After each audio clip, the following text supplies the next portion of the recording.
브리튼에서 로마가 물러난 뒤 남겨진 브리턴인들은 북부 스코틀랜드의 스코트족과 픽트족, 그리고 게르만계의 앵글로색슨족들의 지속적인 위협에 마주했습니다. 이에 로마로 브리턴인들의 신음이라는 제목의 상소를 보내기도 했으나 로마의 응답이 없자 로마 이후 브리턴을 다스리던 지역 유지 출신의 참주들은 로마 시대부터 내려오는 관습대로 색슨족 용병을 고용하여 픽트족과 스코트족에 대응하기로 합니다. 게르만의 유럽 침공이라는 전 유럽적 현상에서 바다를 건너 브리튼을 침공한 앵글족과 색슨족 그리고 유트족을 합하여 앵글로 색슨이라고 부릅니다. 앵글족은 잉글랜드라는 지명과 언어의 통일 등 문화적인 영역에서 중요한 역할을 했고 색슨족은 정치적 통일을 이룩하는데 큰 영향을 끼쳤습니다. 이들의 침공은 3세기부터 산발적으로 시작되었지만 이 중 가장 먼저 브리튼의 교두보를 마련한 종족이 바로 유트족이었습니다. 브리턴 주민들에 의해 용병으로 고용된 유특의 용병 헨기스트와 호르사 형제는 5세기 중반 무렵 켄트 지방에 상륙했습니다. 그러나 도리어 더 많은 보수와 토지를 요구하며 브리턴인들을 압박했습니다. 이에 전쟁이 벌어졌고 유트족들은 브리턴인들을 몰아내고 최초의 색슨 왕국인 켄트 왕국을 건설했습니다. 이후 더 많은 앵글족과 색슨족들도 브리튼에 상륙하기 시작하면서 브리튼은 원주민인 켈트계와 색슨족 간의 지속적인 전쟁 상태에 돌입하게 됩니다. 종결이 보이지 않는 전쟁이 계속되다가 서기 500년경 몽스 바도니쿠스에서 암브로시우스 아우렐리아누스가 이끄는 브리튼군이 결정적인 승리를 거두며 전쟁은 마침내 소강 상태에 들어서게 됩니다.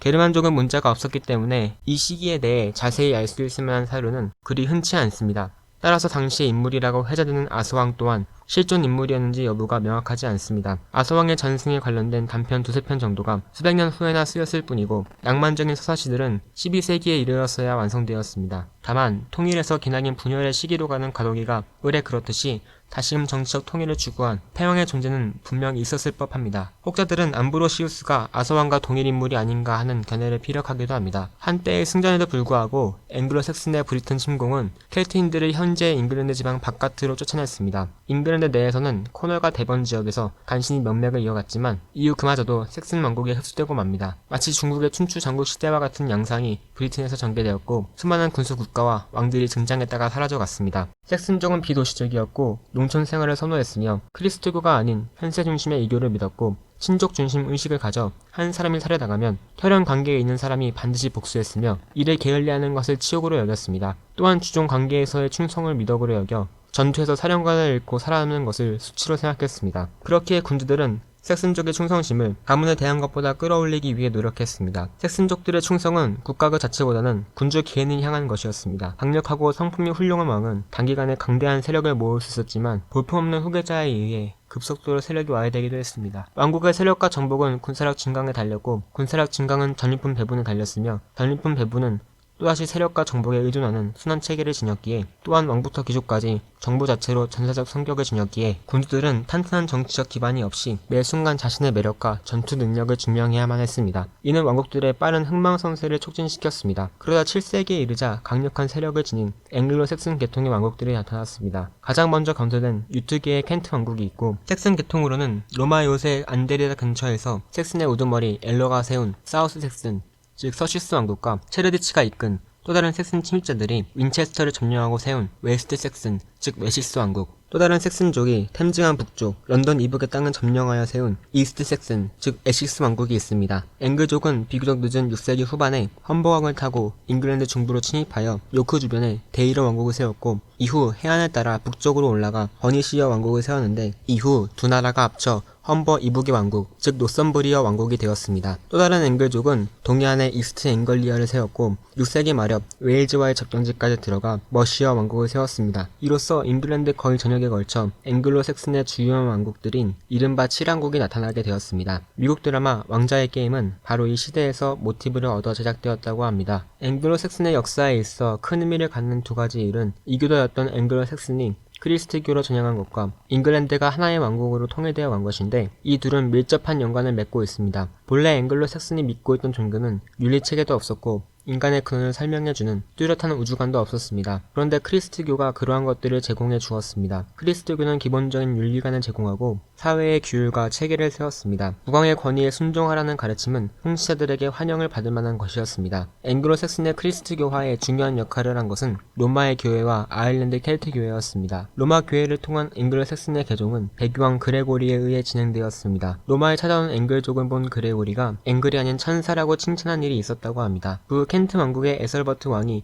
프랑크의 공주와 결혼하자 그레고리는 아우구스티누스를 위시한 선교단을 보냅니다. 아우구스티누스는 캔터베리에 수도원을 세웠으며 에설버트를 비롯하여 앵글로색슨 왕들이 크리스트교로 개종하기 시작하였습니다. 그러나 왕과 가솔들의 개종은 튼튼한 기초가 되지는 못했습니다. 에설버트의 딸과 결혼한 노선부리어 왕 에드윈은 크리스트교로 개종했지만 머시어의 이교도 왕 펜더에게 패배하여 살해되자 노선부리어는 잠시 이교로 되돌아갔습니다. 잉글랜드 선교에서 결정적인 역할을 한 것은 성 패트릭의 후예인 아일랜드의 켈트 교회였습니다. 패트릭이 세운 주교 조직은 와해되었지만 또한 중심으로 세력을 확장해 나간 이들은 6세기에 아일랜드를 크리스트교화하였고 활발한 선교 활동을 펼쳤습니다. 켈트 교회는 잉글랜드와 스코틀랜드는 물론 갈리아와 게르마니아에도 선교단을 파견했습니다. 로마 교회는 더 장기적이고 정치적인 영향을 끼쳤습니다. 고립적인 켈트 교회와는 달리 주교제적 조직을 갖춘 로마 교회는 잉글랜드가 아직 정치적 통일을 이루지 못했을 때에 잉글랜드 전체에 하나의 통일된 조직을 일구어냈습니다. 이렇게 통일된 교회는 통일된 왕국을 향한 길을 가리켰습니다. 잉글랜드의 통일은 어느 한 왕국이 다른 왕국들을 강압적으로 정복하면서 이루어졌다기보단 앵글로색슨 스스로가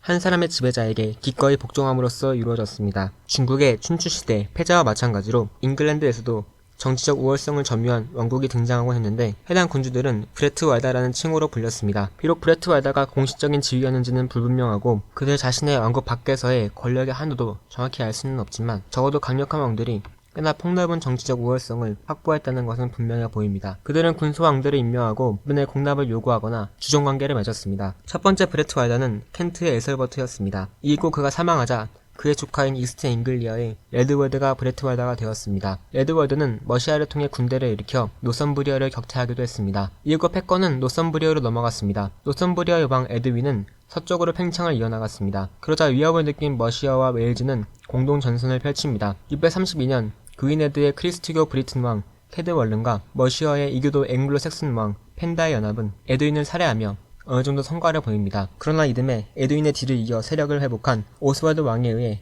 캐드월린이 전사합니다. 웨일즈는 계속해서 펜다를 지원하였고 마침내 642년 오스웨스트리에서 오스월드를 처치하는 데 성공합니다. 655년 펜다는 노선부리어의 오스위에게 패하여 살해당하는데 오스위는 브레트왈다가 되어 큰 위세를 누렸으나 머시어의 귀족들은 머시어에서 오스위를 몰아내는 데 성공하고 펜다의 아들 울프헤르를 왕으로 뽑았습니다. 울프헤르는 남쪽으로 세력을 확장하며 노선부리어를 견제하는 데 성공했습니다. 그러나 685년 돌연 웨식스의 캐드왈라가 켄트를 합병하며 머시어의 대항마로 떠올랐습니다. 그러나 짧은 부흥기 이후 다시 머시어가 패권을 잡습니다. 머시어의 에설보드는 울프헤르의 영향력을 많이 물려받았습니다. 한 문서에서는 에설보드를 머시어인의 왕이자 남쪽 잉글랜드라 불리는 모든 지역의 왕이라고 칭하고 있습니다. 그가 켄트 지방의 일에 관여하고 런던을 통솔했음을 보여주는 문서들이 이를 뒷받침하고 있습니다. 그러나 웨식스는 독립을 유지하고 있었으며 노선부리어도 마찬가지였습니다. 에설보드의 후계자 오파는 알프레드 이전 가장 강력한 왕이었습니다. 798년 그는 켄트를 합병하여 켄트 왕실을 영구히 소멸하였고 794년에는 비록 나중에 왕실이 부활하긴 하지만 이스트 앵글리아의 왕을 처형했습니다. 그러나 웨식스에서는 머시어의 보호를 786년에서 802년까지만 인정했습니다. 또한 해당 시기에도 머시어의 정주권은 비교적 약한 것이었습니다. 오파는 웨일즈를 공략하려고 시도했으나 실패한 뒤 웨일즈와의 경계에 오파의 제방을 쌓아 웨일즈의 반격에 대비하였습니다. 이 방대한 토목 사업은 바다와 바다를 잇는 긴 방벽을 세웠습니다. 당시 잉글랜드 왕들은 회의를 통해 왕족 중에서 선출되고 있었는데 연고만 있다면 배후의 힘을 빌어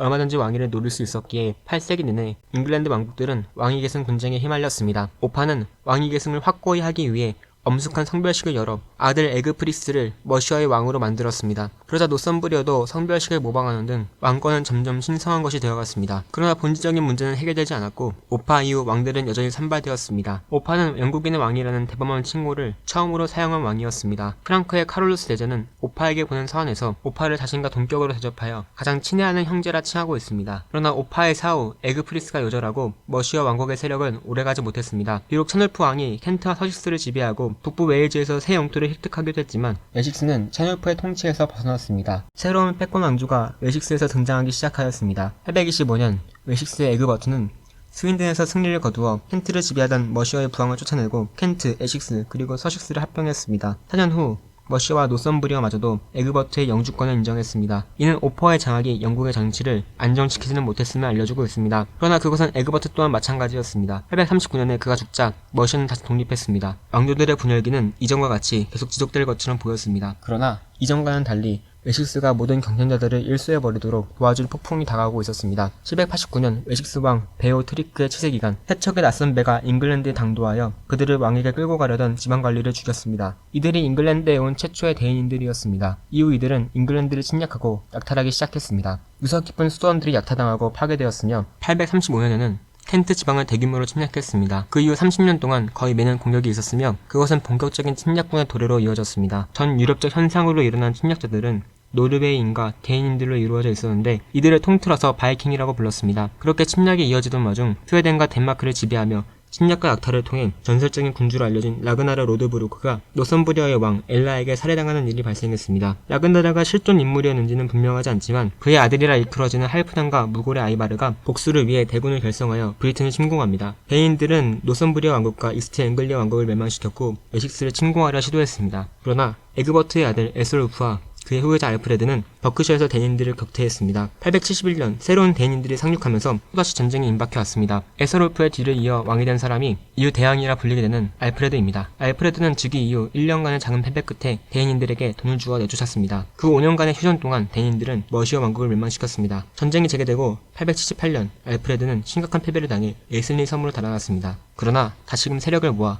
에딩튼에서 대인들을 격파하였습니다. 그 승리는 갑작스러웠지만 결정적이었습니다. 대인의 지도자 구드럼은 알프레드와 평화조약을 맺고 크리스트교로 개종했으며 웨식스에서 군대를 철수하여 런던에서 북서쪽으로 체스터에 이르는 선을 국경으로 정했습니다. 알프레드는 군대 조직을 개편하고 선박을 건조했으며 계획된 요새 도시와 요새망을 건설하여 방어 체계를 갖췄고 바이킹의 침략에 파괴된 문화와 학문을 복구하였습니다. 잉글랜드 내에 웨식스를 제외한 다른 왕과는 남아있지 않았습니다. 알프레드는 영국 역사상 유일한 대왕으로 칭송받았으며 이는 그의 군사적 업적이나 개혁 덕택이기도 했으나 그의 위대한 성품 탓이기도 했습니다. 알프레드의 뒤를 이어 에드워드 선대왕은 선왕의 개혁에 힘입어 브리튼 내 바이킹의 영토인 데인로를 정복하였고 스코틀랜드와 웨일즈의 충성서약을 받아냈습니다. 비록 군주에 대한 개인적인 복종이었기에 독립성의 영원한 양도는 포함되지 않았지만 이후 웨식스의 패권을 향해 가는 복종의 과정 중 하나였습니다. 10세기 브리튼의 영토를 누린 쟁탈전에 아일랜드에서 온 노르웨이인들이 참가했습니다. 50년에 걸친 공방전에서 최후의 승자는 웨식스 왕가였습니다. 973년 바스에서 에드워드의 손자 에드거 왕은 통일된 잉글랜드의 왕으로 대관했습니다. 이것이 오늘날까지 영국 왕의 대관식의 본이 되었습니다. 오늘의 영상은 여기까지입니다.